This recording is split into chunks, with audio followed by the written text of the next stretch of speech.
monde, le podcast aujourd'hui est commandité par Zanicom, notre ami Sylvain Guimond qui œuvre dans le domaine des communications, par le gym GPS Énergie. On a une multitude de services pour vous, que ce soit des cours de groupe ou de l'entraînement personnalisé. Venez nous voir, on a le service qui peut vous convenir. Et moi-même, Bull Jumping Pro, Manu Lateste, je suis prêt à vous apprendre à sauter un taureau à n'importe quel instant, mais c'est surtout au niveau humain et au niveau de l'animation que je participe à ce podcast avec un immense plaisir. Bonjour et bienvenue dans cette nouvelle édition du podcast de l'énergie, commandité par le GPS, ici Énergie sur le ring. C'est le podcast qui témoigne du combat d'une région. Et puis aujourd'hui, on reçoit, avec mon ami Hubert, on reçoit un sacré combattant, Zachary Bourgeois, cowboy emblématique de la ville de Saint-Tite. Zachary, tu vas te présenter. Je dirais simplement que tu es un cowboy de Saddle Bronc. Tu vas nous présenter le Saddle Bronc. Tu es dans le top 5, généralement, tu évolues de la première à la 5e place, tu es plus souvent près de la première que de la dernière. Tu es un garçon qui a souffert aussi dans la vie, qui a eu des blessures. Zachary, merci beaucoup d'avoir accepté notre invitation. Est-ce que tu pourrais nous dire un petit peu pour nos auditeurs qui est Zachary Bourgeois, qui sont les bourgeois ici à Saint-Tite et au Festival Western de Saint-Tite, qui, je le dis après toi, est le deuxième moteur économique de la région après le festival de F1 du côté de Montréal. Zachary, bienvenue, la parole est à toi. Je m'appelle Zach Bourgeois, je viens de Saint-Tite. On a déménagé en 2009 parce que mon père il est directeur des rodéos à Saint-Tite depuis 1998, je crois. Donc, ce Festival Western de Saint-Tite qui a toujours fait une grosse partie de notre famille. Je suis une 3e génération de cow-boys. Mon grand-père a compétitionné ici depuis les débuts. Ma tante, ma cousine, ma mère, mon père. Donc, ça a toujours été une histoire de famille pour nous. Mais c'est pas un sport que parce que ta famille le fait que tu l'as fait nécessairement. Donc, c'est ici, à peu près à l'âge de 2-3 ans, que je crois que j'ai eu mon premier mémoire de voir un rodéo. Puis c'est vraiment là que j'ai vu la montre des taureaux, je crois. Puis c'est là que ça m'a vraiment accroché, que c'est ça que je voulais faire dans la vie. Comme tout parent responsable, mes parents ont essayé quand même de me retenir et de me décourager un petit peu par rapport à ça, par rapport au risque. Est-ce qu'ils ont vraiment essayé de te décourager? Mon père nous a refusé pendant presque 1 an qu'à tous les fins de semaine, moi puis Brian Rouillet, un de mes amis. De l'âge de 3 à 4 ans? Non, de 6 à 7. Puis juste à 7 ans, on n'arrêtait pas de lui demander. Puis finalement, on a embarqué sur des veaux. On a fait une belle pirouette. Lui, il pensait qu'il avait bien fait sa job, ça allait être terminé. Mais le lendemain, c'était encore, on recommence. Donc, ouais, c'est ça. Super. Il voulait t'enlever, il voulait t'enlever la piqûre du rodéo, la piqûre de la montre des taureaux sauvages, puis c'est le contraire qui s'est passé. En fait. Ça s'enlève pas vraiment la piqûre, pas dans mon cas en tout cas. C'est pas juste une passion, c'est pas juste une vie, c'est vraiment qui je suis. Vous me demandez qui c'est Zach Bourgeois, c'est pas nous qui choisissons notre sport dans la vie, c'est le sport qui nous choisit. Puis moi, c'est vraiment toujours été ça. Depuis mon plus jeune âge, puis les chevaux avec selle a toujours été quelque chose que j'ai toujours admiré, la technique que ça prend, le horsemanship, on dit en anglais, de vraiment la connexion avec le cheval et tout. Les taureaux ont été mon premier amour parce que la danse, qui n'est pas un combat, tu ne peux pas monter un taureau 2000 livres, en peser 160 puis gagner contre ça. Donc, c'est une danse assez intense, mais c'est ça la première piqûre qui m'a piqué. Puis aujourd'hui, je suis rendu dans le monde des chevaux avec selle. Justement, la vie, il arrive plusieurs choses. Puis en 2025, c'est où ce que je me situe. Puis le futur, on verra avec la santé puis comment tout va, mais c'est ça. Excellent. Excellente introduction. On en a dit beaucoup, je vais te dire, Zach. Mais c'est parfait, en fait. C'était une longue question. Mais oui, là, c'est vrai. Puis en fait, là, tu parlais de la montre des taureaux sauvages. Est-ce que tu es encore dans cette discipline-là? Est-ce que tu es dans une autre discipline? T'es-tu spécialisé? Si tu as 2 disciplines, est-ce que tu t'es spécialisé dans une des 2? Parle-nous un petit peu de ça. En fait, toute ma jeunesse, j'étais plus spécialisé vers les taureaux, on va dire. Okay.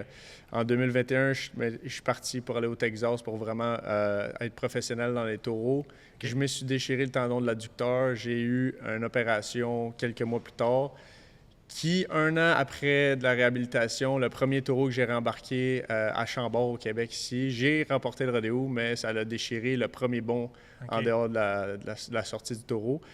qui a résulté une autre année encore à attendre. Puis j'ai décidé cette fois-ci de commencer avec les chevaux, vu que c'est vraiment moins difficile sur l'adducteur, puis de progresser avec l'entraînement. Puis encore là, en 2025, dans les chevaux, je peux dire que je suis vraiment à 100%, mais la façon que je suis assis sur un taureau depuis mon opération, mon tendon est plus court d'un côté, donc ça met beaucoup, beaucoup de stress sur mon tendon et je ne suis pas prêt à perdre ma carrière encore pour quelque chose comme ça. Tu sais, ce serait, si je pourrais l'enlever puis pouvoir continuer, je l'ai fait, laine déchirée, ça se faisait pas. La douleur était trop intense pour pouvoir performer. Donc, les chevaux ont toujours été quelque chose que plus tard je voulais faire. Je voulais toujours faire les deux, moi. Être un all-around cowboy qu'on appelle, donc 2 disciplines. Il y en a qui choisissent de faire le terrassement du bouvillon, la prise du veau lasso, la monte des chevaux sans selle. Moi, ça a toujours été avec selle et les taureaux. Les deux classiques et j'ai pas choisi les plus faciles dans un sens, sauf que c'est vraiment toujours ça que j'ai voulu. Puis, ben, comme que je dis aujourd'hui, je fais pas de taureau, je fais juste les chevaux maintenant. Puis, il a fallu que je remonte les échelons du tout début, dans le fond, comme j'ai fait avec les taureaux au début. Mais là, à 23 ans, il a fallu que je reparte à zéro. On recommence, on remonte la montagne. Puis aujourd'hui, bien, je te dirais qu'avec l'expérience qui commence à entrer, vu que c'est une discipline très, très technique, il a fallu que je m'adapte beaucoup, autant en entraînement qu'en performance. Mais l'expérience mentale m'a surtout aidé. Puis, bien, aujourd'hui, bien, je continue à monter les échelons étape par étape pour un jour me rendre professionnel à 100% puis accomplir mes rêves. Est-ce qu'on a, j'ai une petite question par rapport à ça. Tu dis, est-ce qu'il y a eu un certain deuil de changer de discipline, de dire, regarde, il faut que j'abandonne les taureaux pour me concentrer sur les chevaux sauvages, en fait. Ça a-tu été un petit deuil pour toi? Petit ne serait pas le mot pour le décrire. Ça a été le plus grand deuil de ma vie. Honnêtement, ça m'a pris au-dessus de 2 ans et demi. C'est juste l'année dernière qu'à un moment donné, ça a juste cliqué dans ma tête, puis j'ai été capable de mettre des paroles sur ce que j'ai vécu, ressenti, tout ça, puis j'ai vraiment pu faire la paix avec ça, parce que j'étais toujours, jusqu'à l'année dernière, dans 3 mois, je recommence, toujours me mettre un timeline, du stress là-dessus, parce que juste voir les taureaux au rodéo, dans n'importe quel rodéo, c'était un stress, de plusieurs gammes d'émotions, puis aujourd'hui, je peux dire que j'ai fait la paix avec ça. Si la vie me le permet, je vais recommencer. Sinon, bien, je suis très, très chanceux d'aimer autant les chevaux avec selle. Tu sais, c'est très différent, mais j'adore autant. Et est-ce que tu pourrais éclairer nos auditeurs dans la lancée de tout ce que tu dis? Parce que pour les gens qui viennent au festival, qui sont aussi des festivaliers qui viennent beaucoup faire la fête, ils voient 2 épreuves majeures avec les chevaux. Puis je ne suis pas convaincu que peut-être tout le monde sache faire la différence. Est-ce que toi, tu peux nous éclairer puis nous dire dans laquelle tu excelles?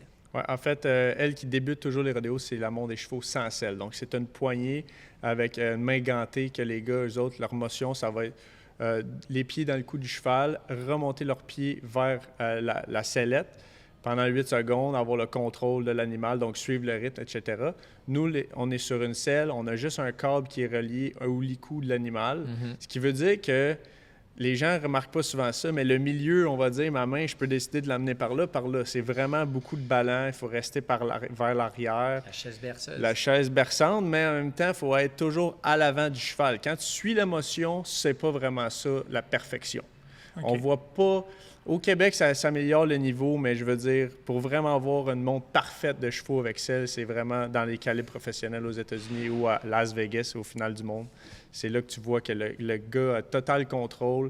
Puis c'est la discipline qui a l'air la plus facile. Parce que quand tu es en total contrôle, le cheval de 1500-1600 livres qui saute 3-4 pieds dans les airs, tu es quand même en totale dominance. Et on citera les Wright, la famille Wright du Utah qui domine la discipline, mais c'est un exemple pour vous tous. Oui, autant un de l'autre, c'est pas seulement un frère, 2 frères qui l'ont fait.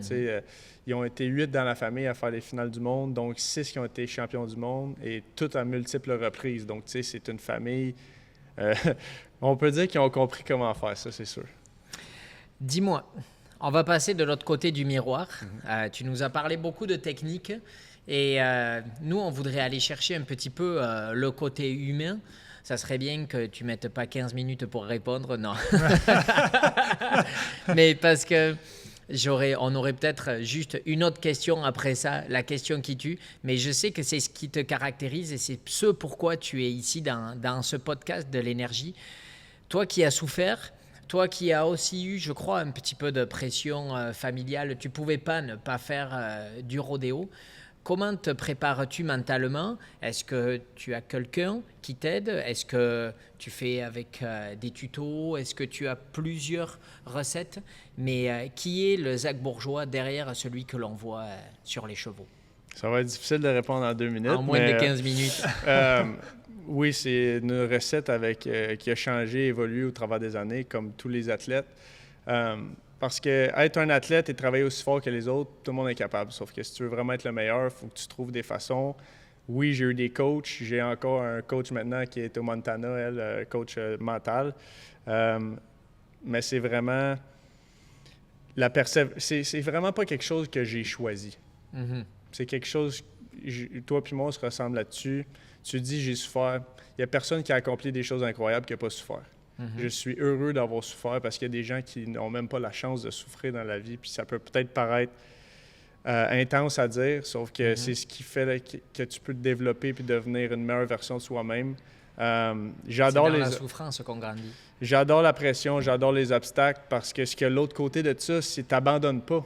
Parce que c'est tout ce que ça prend dans la vie, que ce soit un sport ou peu importe, l'entraînement, juste prendre soin de soi, la famille. Si tu fais juste ne pas abandonner et continuer d'aller vers l'avant, la foi aussi est quelque chose c'est la chose la plus forte qui va t'emmener le plus loin. Mm-hmm. Donc, je suis prêt à souffrir encore si j'ai à souffrir encore. Je suis heureux je te rassure, ça va continuer. Ouais, c'est ça. Dans ce monde-là, c'est sûr, certain que ça va continuer. Quel âge as-tu? On ne l'a pas demandé à Océane, mais toi? 25 ans. 25 ans, tu as encore 15 belles années à te faire piétiner au sens propre par les chevaux, parce qu'on sait que malheureusement, encore en Saddle Bronc, vous pouvez rester attaché par l'éperon, par le spur. C'est un peu le scénario catastrophe, mais en bareback, ils peuvent tomber du mauvais côté puis rester attachés. En bull riding, ils peuvent tomber du mauvais côté. Puis là, les coups de patte font extrêmement mal, mais c'est votre ennemi quand même. Pas du tout. Non? Oh non. Ah, mais ma mentalité, moi, c'est vraiment pas... non, mais la blessure, la blessure, le coup de patte... Pas vraiment, non. Parce que j'ai eu à peu près les 2 plus gros coups de patte que j'ai pu avoir eu dans ma vie. Okay. Puis les 2 m'ont pas tué. Donc Mike Tyson ne me fait pas vraiment peur. Si honnêtement j'aurais besoin de l'avoir. Là, méfie-toi, tu es sur un ring de boxe. On est capable d'organiser ça, nous. On peut le faire. Je comprends. Je comprends. Tu veux pas affronter Mike Tyson. Ça me dérange pas. Vous pouvez mettre les vidéos à l'appui, mais d'après moi, tu sais, comme je te dis, c'est vraiment... c'est pas l'ennemi. Puis je suis... La montagne de tomber et l'apprentissage des chevaux, parce que c'est vraiment ça. C'est des chutes, des chutes, des chutes. Je suis en train de monter cette montagne-là et l'autre bord de ça, c'est le contrôle. Puis c'est sûr que ça arrive dans une carrière, sauf que c'est ça. Si on parle de blessure, Zach, écoute, tu disais justement, c'est une discipline qui est très physique. On s'entend que c'est une discipline qui est très dure pour le corps. C'est sûr que dans ta carrière, jusqu'à présent, tu as été blessé. Une blessure grave que tu as eue, que peut-être les gens ne connaissent pas. Il y en a peut-être qui le savent, peut-être qu'ils ne savent pas. Une blessure grave que tu as pu subir dans ta carrière. J'ai eu un traumatisme crânien qui était un challenge de vie. Je veux dire, j'ai eu ça à 17 ans, donc je savais pas trop qui j'étais encore à ce moment-là. Donc, ça a été une adaptation, mais encore là, ça a été un des plus beaux challenges de ma vie. Qu'est-ce qui m'attendait de l'autre côté de ça? C'était juste superbe. Puis aujourd'hui, j'en parle, puis j'ai le sourire aux lèvres. C'est un peu bizarre, mais c'est vrai. Puis, dans le fond, je te dirais que, tu sais, déchirer des ligaments dans les genoux, des trucs comme ça, j'ai jamais vraiment brisé d'os dans ma vie. J'ai eu des problèmes. L'année passée, je me suis blessé au sacrum, qui a été extrêmement difficile à guérir de ça parce que dans une selle, tu as toujours des coups là. Donc, ça a été assez difficile de devoir finir ma saison courte l'été dernier pour pouvoir finir le potentiel de ma saison. Mais je te dirais que non, ça va bien. Je suis à 100% aujourd'hui, puis... on souhaite que tu restes en santé le plus longtemps possible aussi pour performer à l'auteur que tu veux le faire. Oui, exactement. Ouais. Ça fait partie de la game, puis tu te relèves. Tu as juste besoin de te relever à chaque fois. Puis... Et c'est une excellente transition sur la prochaine question. C'est pas pour rien ici qu'on est sur le ring du gym du GPS Énergie de Marc et Hubert Danfous. Parce qu'ici, on apprend à se battre d'une façon ou d'une autre sur un plan technique.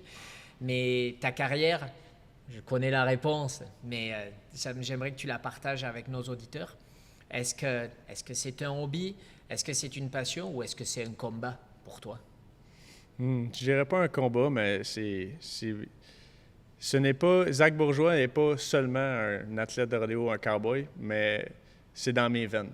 C'est plus que ça. C'est dans mon sang. C'est qui je suis. Puis ça va faire partie de mon chemin de vie. Puis j'aime me dire chaque jour que je vis ma vie, moi, vraiment comme si l'équipe de Netflix me suivrait chaque jour parce que quand tu as des caméras sur tout, tu n'as pas le choix de bien agir. Puis souvent, les gens, c'est facile de bien agir en compétition, toutes ces choses-là, sauf que c'est la préparation à la maison, au gym, qui fait toute la différence quand tu arrives en compétition, de qui tu es, ta présence aussi. Tu sais, c'est pas quelque chose qui s'achète, c'est pas quelque chose qui se crée, c'est quelque chose qui se développe.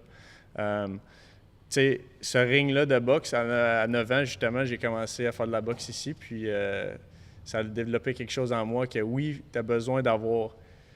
La vie, c'est un genre de combat, ça, c'est sûr. Tu vas te faire frapper, mais c'est par rapport à si tu frappes le plus fort ou pas. C'est juste, il faut toujours que tu te relèves puis tu continues d'avancer. Ouais. Puis c'est vraiment comme ça. À quel point tu es capable d'en encaisser, de te relever, puis d'aller de l'avant.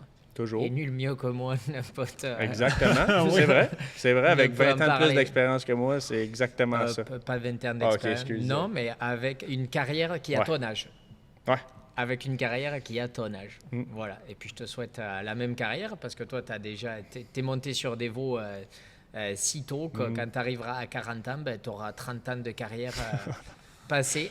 Donc, moi, je vais te laisser poser la question qui tue. Oui, la fameuse question qui tue, Zach. Là, j'imagine que tu vas te demander ce qu'on va te demander. On pourrait lui demander ça. Oui. Qu'est-ce qu'il pense qu'on va lui demander? Qu'est-ce que tu penses qu'on va te demander? T'as pas le droit de copier. T'as pas le droit de copier. Je ne sais pas, honnêtement. J'ai aucune idée. Je vais te la poser. Ouais. Quelle question aurais-tu aimé qu'on te pose? Ça porte à réfléchir, là. Ça porte à réfléchir.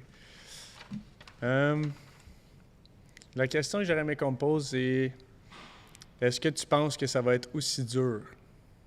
OK. C'est si simple que ça. On te la pose. Non. Pensais-tu que ce serait aussi dur? C'est pas aussi dur que qu'est-ce que tout le monde pense. C'est pas aussi dur. Tout le monde te dit ça, c'est impossible, c'est ci, c'est ça, c'est non, c'est trop dur. Il va toujours arriver quelque chose. Tout le monde les gens sont pessimistes, les gens veulent décourager. Dans la vie, peut-être ta famille t'encouragera pas, ta femme t'encouragera pas, peu importe. Alors, je rajouterai une question par rapport à ça.